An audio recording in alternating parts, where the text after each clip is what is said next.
বিশাল ঢেউ দিচ্ছে কিন্তু এখন মৌসুনি আইল্যান্ডে, দারুণ দারুণ লাগছে।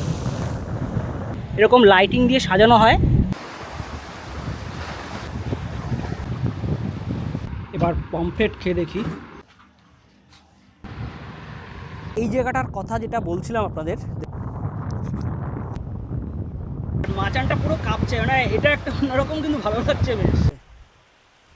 দারুণ ঢেউ, দারুণ ঢেউ। বং টোটো কোম্পানির নতুন আরেকটি ফ্রেশ ভিডিওতে আমি সোমেন জানাই আপনাকে স্বাগত। সপ্তাহের শেষে একটি দিন বা দুটো দিনের ছুটিতে কলকাতার খুব কাছাকাছি ট্যুরিস্ট ডেস্টিনেশনের মধ্যে মৌসুনি কিন্তু অন্যতম। বন্ধুবান্ধব হোক, ফ্যামিলি হোক কিংবা কাপল, প্রত্যেকের কাছেই কিন্তু মৌসুনি একটা পছন্দের জায়গা। তবে মৌসুনির প্রসঙ্গ উঠলে অনেকেই কিন্তু প্রশ্ন করেন যে মৌসুনি আদতে ফ্যামিলিদের জন্য কতটা সেফ। ভিডিওটি স্কিপ না করে সম্পূর্ণ দেখতে থাকুন, তার উত্তরই দেবো আজকের ভিডিওতে। আর আজকে আমি রয়েছি মৌসুনি আইল্যান্ড।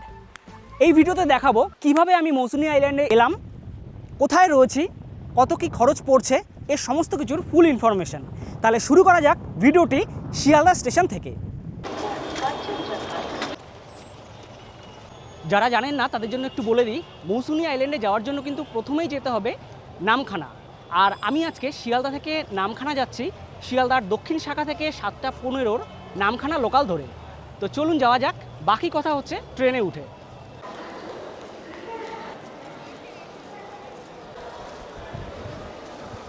নামখানা লোকাল কিন্তু দিয়ে দিয়েছে 20-তে। তবে আগে আগে যদি আপনারা আসেন তাহলে কিন্তু সিট পেয়ে যাবেন আপনাদের পছন্দ মতো। 7:15 এই ট্রেনটা কিন্তু মোটামুটি ফাঁকাই যায়, আপনারা সিট নিয়েই যেতে পারবেন, কোনো অসুবিধার ব্যাপার নেই। শিয়ালদা থেকে নামখানা পর্যন্ত মাঝে পড়ে 32টা স্টেশন, সময় লাগে প্রায় 3 ঘন্টা, আর ভাড়া নেয় 25 টাকা। এখানে আরেকটা কথা বলে রাখি, আপনারা নেটে যদি শিয়ালদা থেকে নামখানা লোকাল সার্চ করেন তাহলে মাত্র 2টো ট্রেনই কিন্তু দেখায়। আসলে শিয়ালদা থেকে নামখানা যাওয়ার যে ট্রেনগুলো, সেই ট্রেন লক্ষ্মীকান্তপুরে গিয়ে প্রায় আধ ঘন্টা দাঁড়াবে এবং তারপর ট্রেনের নম্বর চেঞ্জ হয়ে সেই ট্রেনটি আবার যাবে নামখানা। তাই শিয়ালদা নামখানাগামী ট্রেনের টাইম টেবিল সার্চ করতে হলে আপনারা কিন্তু শিয়ালদা লক্ষ্মীকান্তপুর নামে সার্চ করতে পারেন, তাহলে কিন্তু সঠিক টাইম টেবিল আপনারা পেয়ে যাবেন। সময় এখন 8:55, চলে এলাম লক্ষ্মীকান্তপুর। আর এখানে কিন্তু ট্রেন প্রায় 20 মিনিট দাঁড়াবে, 9:15-তে এখান থেকে ছাড়বে। আর এখানে কিন্তু আপনারা সকালবেলায় খাবার দাবার কিছু কিনে নিতে পারেন প্ল্যাটফর্ম থেকে। এখানে ওয়াশরুম রয়েছে, আর এমনিতেই এই ট্রেনে কিন্তু প্রচুর খাবার দাবার ওঠে।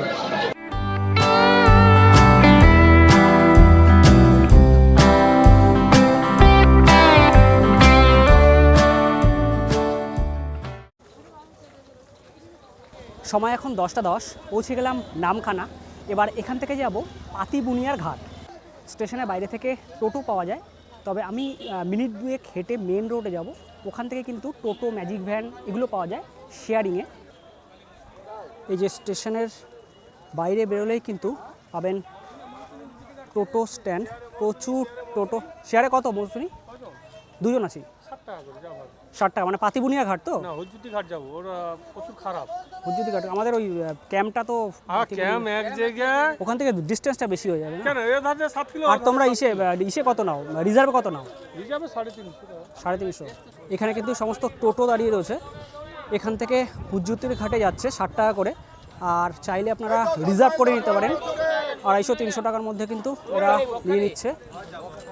আর আমি যাব একটু এগিয়ে যাব, এই যে সামনের দিয়ে রাস্তাটা যাচ্ছে, মিনিট 1.5 থেকে 2 মিনিট হেঁটে গেলে কিন্তু মেন রোড পড়বে। ওখান থেকে আমি শেয়ার অটো ধরব। চলে এলাম মেন রোডে। এখান থেকে যাব পাতিবুনিয়া ঘাট, তবে ব্রেক করে যাব। এখান থেকে 10 মাইল যাব, 10 মাইল থেকে ওখান থেকে টোটো পেয়ে যাব।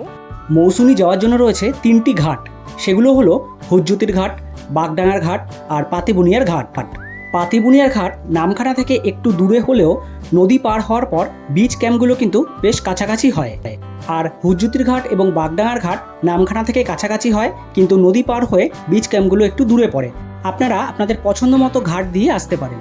পৌঁছে গেলাম 10 মাইল। নামখানা থেকে সময় লাগলো 35 মিনিট, ভাড়া নিল 30 টাকা। অ্যাকচুয়ালি নামখানা থেকে যে টোটো, অটো, বাস বা ম্যাজিক ভ্যানগুলো বকখালি যাচ্ছে, সেই গাড়িগুলিতে করেই কিন্তু আপনারা চলে আসতে পারেন 10 মাইল।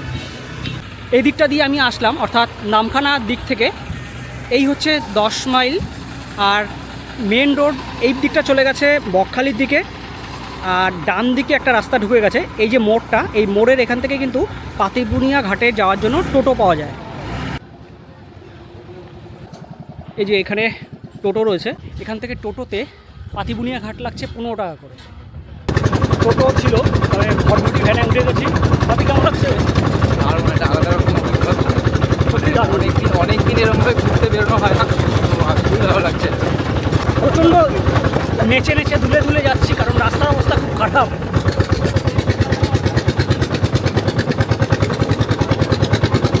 চলে এলাম পাতিবুনিয়া ঘাট, সময় লাগলো 15 থেকে 20 মিনিটের মতো। তবে পুরো নাচিয়ে ছেড়ে দিল, মানে রাস্তার অবস্থা খুব খারাপ। যতদিন রাস্তা ঠিক না হয় আপনারা, আমার মনে হয় ভূজ্যোতির ঘাট বা বাগডাঙ্গা ঘাট হয়ে আসবেন। রাস্তার অবস্থা কিন্তু বেশ খারাপ। এবার এখান থেকে ঘাট পার হয়ে ওপাশে যাব মৌসুনি আইল্যান্ডে।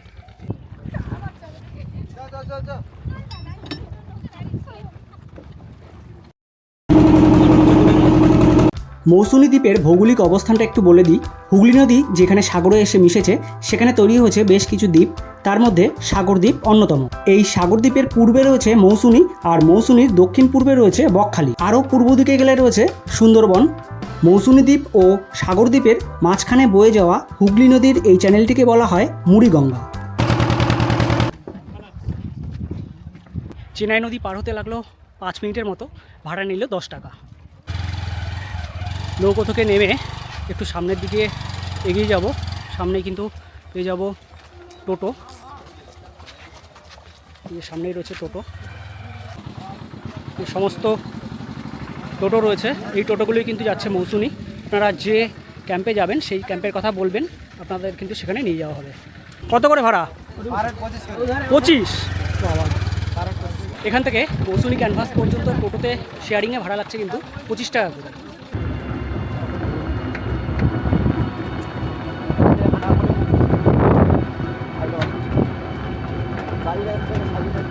অ্যাট লাস্ট পৌঁছে গেলাম মৌসুনিতে।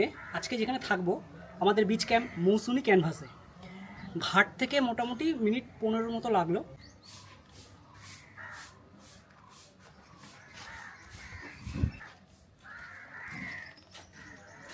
ক্যাম্পে ঢোকার মুখে কিন্তু খুব সুন্দর একটা ফুল গাছ রয়েছে, পিঙ্ক কালারের ফুল হয়ে রয়েছে, দারুণ লাগছে। এখানে দুটো রুম রয়েছে, আর সামনেটা একটা বসার জায়গা আছে। মেইন যে রুমগুলো সেগুলো কিন্তু একদম এই পাশে। আমি এরকমই একটি রুমে রয়েছি, মাঝখানে দেখাচ্ছি। সামনে একটা বসার জায়গা আছে, এখানে কিন্তু বসতে পারেন, খাওয়া দাওয়া করতে পারেন, লাঞ্চ বা ডিনার। ওপরেও কিন্তু একটা জায়গা রয়েছে, এখানেও বসা যায়। আর উপরে একটা টেন্ট রয়েছে। কিন্তু বিষয় হচ্ছে সামনেটা আর একটা বিচ ক্যাম্প, সেহেতু সামনেটা কিন্তু পোর্শনটা আটকে গেছে। যাই হোক, এই পাশ দিয়ে একটা রাস্তা গেছে একদম কাছে, একটুখানি গেলেই কিন্তু এই বিচ ক্যাম্পেরই নিজস্ব বসার জায়গা রয়েছে, মাচান, একদম সমুদ্রের সামনে। দারুণ জায়গা, আমি দেখে এসেছি, আপনাদের দেখাচ্ছি। আর এই হচ্ছে পুরো বিচ ক্যাম্পটা। এনাদের ডরমেটারি রয়েছে, সেটা হচ্ছে এখানে দুটো ডরমেটারি রয়েছে, সিসিটিভির ব্যবস্থা রয়েছে। অ্যাকচুয়ালি এটা কিন্তু ডাইনিং প্যাসেজ হিসেবে ব্যবহৃত হয়, আপনারা কিন্তু এখানে খাওয়া দাওয়া করতে পারেন। আর এখান থেকে সিঁড়ি উঠে গেছে, ওপরেও কিন্তু বসা যায়। এই জায়গাটা কিন্তু রাত্রেবেলা বেশ দারুণ লাগবে, কারণ লাইট দিয়ে সাজিয়ে দেওয়া হবে। এখানে দোলনার ব্যবস্থা রয়েছে, আপনারা যদি দোল খেতে চান তাহলে এখানে দোল খেতে পারেন। আর এখানে বারবিকিউর জায়গা রয়েছে, এখানে বারবিকিউ করতে পারেন। কত কী খরচ আমি জানিয়ে দিচ্ছি। এনাদের এই যে দোতলায় যে জায়গাটা রয়েছে কাঠের তৈরি, এই জায়গাতে কিন্তু আপনারা বসতে পারেন সন্ধ্যার পর, বন্ধুবান্ধবরা মিলে কিন্তু আড্ডা মারতে পারেন এখানে। আর এখানে দেখছি আরেকটি টেন্ট রয়েছে। আসার সাথে সাথেই ওয়েলকাম ড্রিঙ্কস হিসেবে চলে এসেছে কিন্তু ডাবের জল। আর এই গরমে ডাবের জলটা কিন্তু খুব দরকারি একটা জিনিস। Thank you. চলুন এবার আমি যে রুমে রয়েছি সেই রুমটা একটু দেখিয়ে দিই। রুমটা কিন্তু খুব বড় নয়, খাট রয়েছে মোটামুটি, দুজন বড়, একজন বাচ্চা দিয়ে 3 জন থাকা যাবে। এটা কিন্তু এসি রুম, আপনারা চাইলে নন এসি পাবেন। ফ্যান রয়েছে, ওয়ালটা বেশ পরিষ্কার পরিচ্ছন্ন। এখানে একটা মিরর রয়েছে, এখানে ব্যাগপত্র রাখতে পারেন। আর এটা কিন্তু কাচের একটা উইন্ডো বলতে পারেন, বাইরেটা দেখা যায়। এপাশে ওয়াশরুম রয়েছে, আর এপাশে আর একটা ছোট্ট টেবিল টাইপের দেওয়া রয়েছে। চলুন ওয়াশরুমটা একটু দেখিয়ে দিই। ছোট্টর মধ্যে কোমোড রয়েছে, গিজার রয়েছে, এখানে রয়েছে মিরর, বেসিন রয়েছে, বালতিমগ দেওয়া রয়েছে। এপাশে কিন্তু মোটামুটি 6টা রুম রয়েছে, আর বড় রুম যেটা ডরমেটারি 5 জন থাকার মতো সেই রুম রয়েছে এখানে। একটু দেখিয়ে দিই ছোটো করে। 2টো খাট পাশাপাশি রাখা রয়েছে 5 জন থাকার মতো। ফ্যান রয়েছে 2টো, এসি আছে, প্লাগ পয়েন্ট রয়েছে দেওয়ালের সাথে, ব্ল্যাঙ্কেট দেওয়া রয়েছে শীতকালের জন্য। এখানে আরেকটা প্লাগ পয়েন্ট, এখানে জানলা রয়েছে, ওয়াশরুম রয়েছে এই পাশে, একটু দেখিয়ে দিই। কোমোড রয়েছে, বালতি মগ, এটায় গিজার নেই, হ্যাঙ্গার আছে, শাওয়ার আছে, এদিকে বেসিন রয়েছে। আর আরেকটা কথা বলি, এটাদের কিন্তু নিজস্ব টেন্ট রয়েছে, মানে শীতকালে কিন্তু টেন্ট করে দেওয়া হয়, এই সব জায়গা দিয়ে টেন্ট করে দেওয়া হয়। উপরেও টেন্ট রয়েছে। টেন্টের সাথে কিন্তু এই পাশে রয়েছে কমন বাথরুম, এই পাশে একটা জায়গা রয়েছে, বেসিন রয়েছে। সবই ভালো হলো, কিন্তু একটা জিনিসে একটু হতাশ হলাম, সেটা হচ্ছে এই বিচ ক্যাম্প থেকে কিন্তু সামনের সমুদ্রের ভিউটা সেভাবে পাওয়া যায় না, কারণ একদম সামনে আর একটা বিচ ক্যাম্প রয়েছে। তবে পাশ দিয়ে একটা রাস্তা গেছে, একদম একটুখানি হেঁটে গেলেই এনাদের নিজস্ব বসার জায়গা রয়েছে, মানে মাচান রয়েছে সমুদ্রের ওপরে, সেখান থেকে কিন্তু দারুণ ভিউ পাওয়া যায়। সেটা আমি দেখে এসেছি, আপনাদেরও দেখাচ্ছি। বিচ ক্যাম্পের এই পাশ দিয়ে এই রাস্তাটা চলে গেছে একদম সমুদ্রের কাছাকাছি।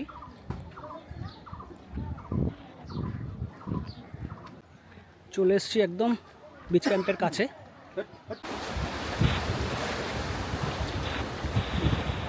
দারুণ লাগছে, দারুণ লাগছে। আর এখানকার জলের কালারটাও বেশ অন্যরকম, মানে একটা সবজি ধরনের একটা কালার, নীল আকাশ আর সবুজ জল, মানে দারুণ দারুণ। আর এখানে বসে কিন্তু আরেকটা ফিল হচ্ছে, মানে মাচানটা না পুরো কাঁপছে, যেহেতু জলের স্রোত, মানে ঢেউটা এত বেশি, নিচের যে স্ট্রাকচারগুলো আছে সেগুলোতে বাড়ি মারছে, আর মাচানটা পুরো কাঁপছে, মানে এটা একটা অন্যরকম কিন্তু ভালো লাগছে, বেশ দারুণ ঢেউ দিচ্ছে কিন্তু। বাপি কেমন লাগছে? দারুণ দারুণ, এটা একদম অন্যরকম একটা জায়গা, অসাধারণ লাগছে।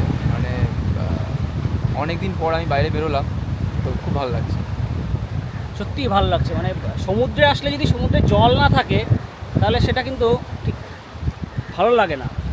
সামুদ্রিক এলাকায় ঢেউ থাকবে, জল থাকবে। এই দিকটা কিন্তু, এই যে এই দ্বীপটা দেখা যাচ্ছে কিনা বুঝতে পারছি না, এটা কিন্তু জম্বুদ্বীপ, আর এপাশে হচ্ছে গঙ্গাসাগর।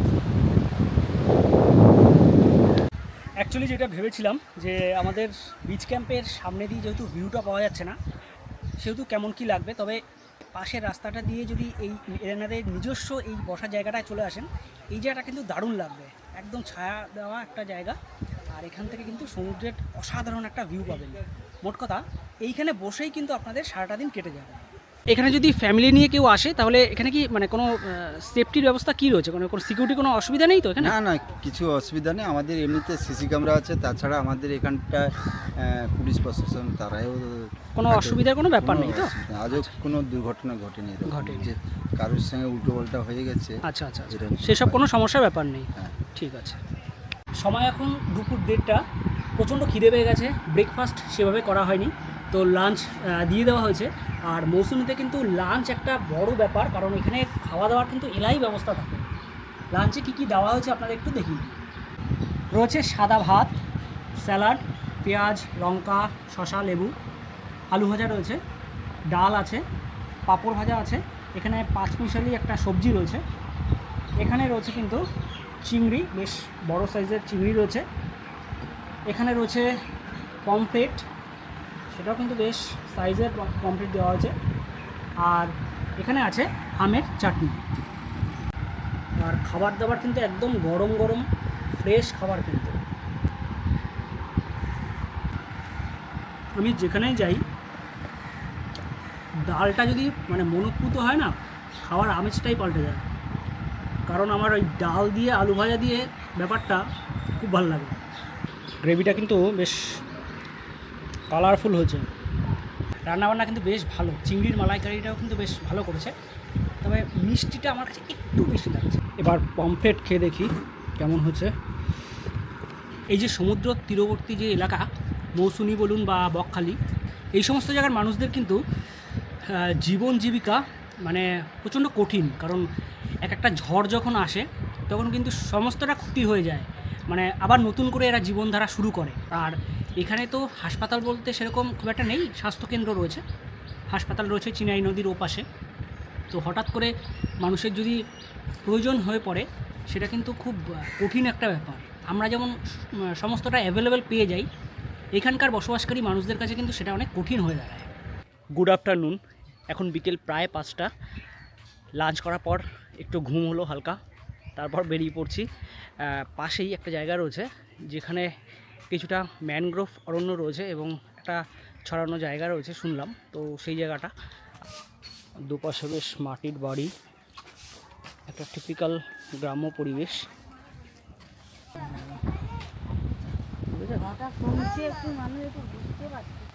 এই জায়গাটা একদম বেশ ফাঁকা ফাঁকা একটা জায়গা, বিশাল বিশাল।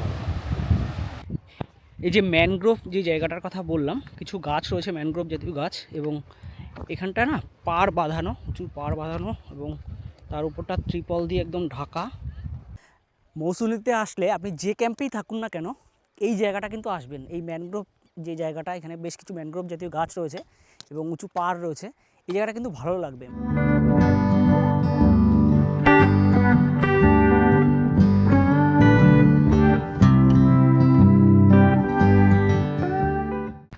আমি যেটা ভেবেছিলাম এই সময়টা, অর্থাৎ মার্চ মাসে, আজকে হচ্ছে 9 তারিখ, ভেবেছিলাম মৌসুমীতে প্রচণ্ড গরম লাগবে আর কি, কিন্তু সেই তুলনায় কিন্তু গরম লাগছে না, বেশ হাওয়া দিচ্ছে, বলা যেতে পারে একটা বেশ মনোরম পরিবেশ।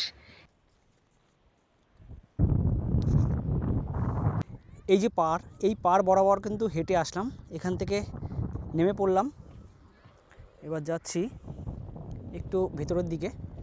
আর এই জায়গাটার কথা যেটা বলছিলাম আপনাদের, দেখুন এই যে গাছগুলো না, এই গাছগুলো সব ম্যানগ্রোভ জাতীয় গাছ, মানে মরে গেছে গাছগুলো, কিন্তু কিছুটা এই জায়গায় রয়েছে এবং মাথা উঁচু করে রয়েছে। এই জায়গাটা এত সুন্দর একটা দৃশ্য তৈরি করছে, দারুণ লাগছে, দারুণ লাগছে।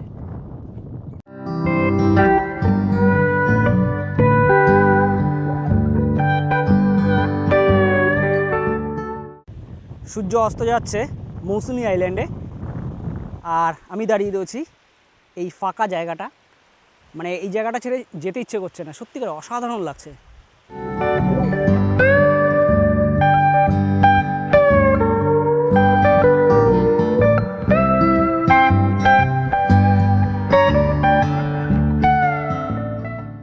এখানে কিন্তু বেশ সবুজ ঘাস জন্মেছে, যেহেতু জল আসে সব সময়। এখনও পর্যন্ত জোয়ার শুরু হয়নি, জোয়ার আসলে কিন্তু এই জলটা বেশ কিছুটা এগিয়ে যাবে। বাঁধের ওপর দিয়ে আমরা হেঁটে ফিরছি আমাদের বিচ ক্যাম্পে, আর কি দারুণ লাগছে দেখুন।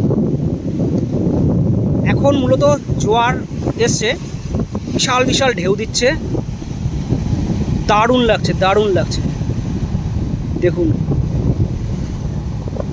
সন্ধেবেলায় ক্যাম্পে এসে দেখি পুরো ভোল পাল্টে গেছে, একদম লাইট দিয়ে কিন্তু সাজিয়ে দেওয়া হয়েছে, যেটা মৌসুমীর অন্যান্য ক্যাম্পে করা হয়। দারুণ লাগে কিন্তু সন্ধ্যের পরটা। আর এই ঘরটা বেশ কিন্তু দারুণ, মানে এখানেও কিন্তু আপনারা বসতে পারেন, তবে এখান থেকে সেই সমুদ্রের ভিউটা পাবেন না। সন্ধেবেলায় ক্যাম্পে ফেরার পর ইভিনিং স্ন্যাক্স চলে এসছে, একদম গরম গরম পেঁয়াজি আর মুড়ি, সাথে চলে এসছে চা। দারুণ ব্যাপার, দারুণ ব্যাপার। চপ মুড়ি খাওয়ার রেওয়াজটা কিন্তু প্রায় উঠে গেছে বললেই চলে, তবে এটার মধ্যে কিন্তু সেই ছোটোবেলা মনে পড়ে, সবাই বাড়ির একসাথে বসে মুড়ি চপ বা মুড়ি সিঙ্গারা খাওয়া, দারুণ। আপনারা সন্ধ্যার পর কিন্তু আমার মনে হয় এখানে না বসে, মানে এখানেতেও বসতেই পারেন, সেরকম ভিউ পাবেন না, তবে আপনারা যদি একটু হেঁটে সকালে যেটা দেখিয়েছিলাম যে বসার জায়গাটা, ওখানে যদি যান ওইখানটা কিন্তু দারুণভাবে সাজানো হয়েছে। তো চলুন এবার একটু আপনাদের ওখানে নিয়ে যাই এবং আমরাও ওখানে একটু বসবো কিছুক্ষণ। দারুণভাবে সাজানো হয়েছে লাইটিং দিয়ে। সন্ধ্যার পর এই যে পাশাপাশি সমস্ত বিচ ক্যাম্পগুলোই কিন্তু এরকম লাইটিং দিয়ে সাজানো হয় আর দারুণ লাগছে। জল দেখুন, একদম ভরপুর জল, জোয়ারের জল অনেকটা কিন্তু চলে এসছে, যেটা সকালবেলা আমরা কিন্তু পাইনি।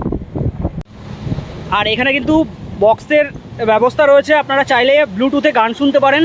একদম বক্স একদম রেডি করা রয়েছে, আপনারা আপনাদের পছন্দ মতো গান চালাতে পারেন। এখানে বসে অনেকটা সময় কিন্তু কেটে যাবে। দারুণ লাগছে, দারুণ লাগছে।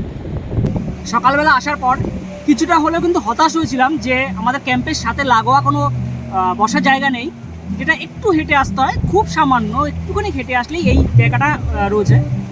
তবে সন্ধ্যার পর কিন্তু মন একদম ভরে গেল, সত্যিকারের দারুণ লাগছে। একদম জল চলে এসছে মাচানের নিচ পর্যন্ত, জলের আওয়াজ আসছে, পুরোপুরে হাওয়া দিচ্ছে, আর সাথে এরকম একটা পরিবেশ দেখুন। আরে বাবা, বিশাল জল, বিশাল জল। এখন সময় প্রায় 10টা, প্রায় 3 ঘন্টা সময় কাটালাম এখানে। দারুণ লাগলো কিন্তু বসতে। এখন ক্যাম্পে ফিরে যাব, ক্যাম্পে ফিরে গিয়ে আমরা ডিনার করব। সব মিলিয়ে কিন্তু দারুণ লাগলো। আর এখানে কিন্তু একটা ব্যাপার হচ্ছে, 10টার মধ্যে কিন্তু সমস্ত ক্যাম্পে এই যে লাইট বলুন বা বক্স বাজছে, এগুলো কিন্তু সব বন্ধ হয়ে যায়, কারণ যেহেতু একদম পাশেই গ্রাম রয়েছে, মানুষজন থাকেন ওখানে। ডিনারে ভাত এবং রুটি দুটোই অপশান ছিল। আমি ভাত নিয়েছি, আর ভাতের সাথে দেওয়া হয়েছে কিন্তু ডাল, আলু ভাজা আর হচ্ছে চিকেন। এখন রাত 10:30, ডিনার কমপ্লিট। তো দেখা হচ্ছে কালকে সকালে। Good night.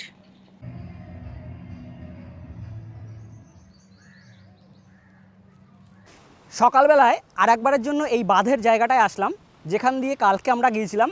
এই জায়গাটা কিন্তু সমুদ্রের একটা ওপেন ভিউ পাওয়া যায়, আর বীভৎস ঢেউ কিন্তু এখন।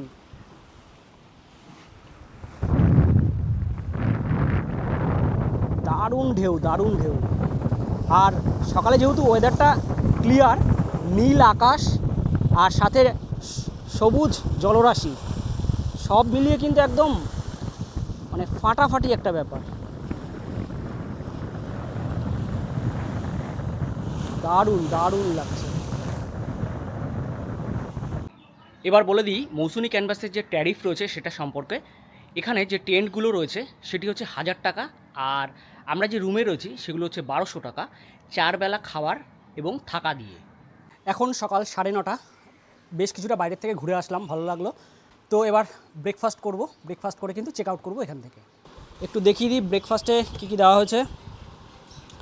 ব্রেকফাস্টে রয়েছে লুচি আর গরম গরম আলুর সবজি, ডিম সিদ্ধ, আর এনারা কিন্তু মিষ্টি দেয়। আমরা মিষ্টি খাই না বলে মিষ্টিটা নিলাম না। ব্রেকফাস্ট কমপ্লিট, এবার চেক আউট করবো এই বিচ ক্যাম্প থেকে। কেমন লাগলো ভিডিওটি কমেন্ট করে জানাতে পারেন, ভালো লাগলে একটা লাইক করে দেবেন, আর আমাদের চ্যানেলে নতুন এসে থাকলে চ্যানেলটি সাবস্ক্রাইব করে পাশের বেল বাটনটি প্রেস করে রাখবেন।